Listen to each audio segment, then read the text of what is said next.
দেখো, বিষয়টা হচ্ছে যে কয়েক জায়গাতে তো যেদিন আমাদের লিস্ট বেরোয় সেদিন দলনেত্রী পরিষ্কার করে বলেছিলেন যে নিশ্চয়ই সকলকে তো আর অ্যাকোমোডেট করা যায় না, 294টা সিট, এবং তার মধ্যে পারফরমেন্সের বেসিসে বা অন্য অন্য অনেকগুলো মাপকাঠি আছে, তার নিরিখে 74 জন সিটিং এমএলএকে চেঞ্জ করা হয়েছে, বদল করা হয়েছে।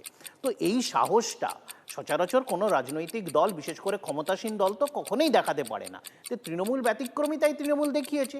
এখন দু এক জায়গাতে হতেই পারে সাকুল্যে সেটা 1%ও দাঁড়াচ্ছে না, সেইগুলো বিলো 1% জায়গাতে গণ্ডগোল। তো সুতরাং আমরা ভাবিত নয়, কিন্তু আমরা সকলকে অ্যাকোমোডেশনের মানসিকতাতে আমরা চলি বলে আমরা তাদের জন্য বার্তা রেখেছেন, দলনেত্রী রেখেছেন, আমার নেতা অভিষেক বন্দ্যোপাধ্যায় রেখেছেন। কিন্তু কেউ যদি মনে করে যে এইটাকে অজুহাত খাড়া করে কোনো জায়গাতে সাবোটাজ করবেন, তার জন্য আমার নিদান দিয়ে দিয়েছেন আমার নেতা অভিষেক বন্দ্যোপাধ্যায়। তো সুতরাং তাকে সেরকম পরিস্থিতি হলে দল ব্যবস্থা নেবে, দল এই সব ব্যাপারে নজর রাখছে।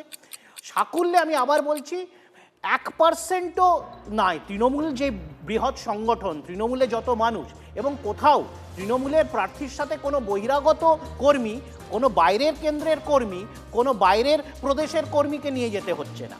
যেখানে যেই ওয়ার্ডে তৃণমূলের প্রার্থী প্রচারে যাচ্ছেন সেই ওয়ার্ডেরই তৃণমূলের কর্মীরা শয়ে শয়ে যাচ্ছে।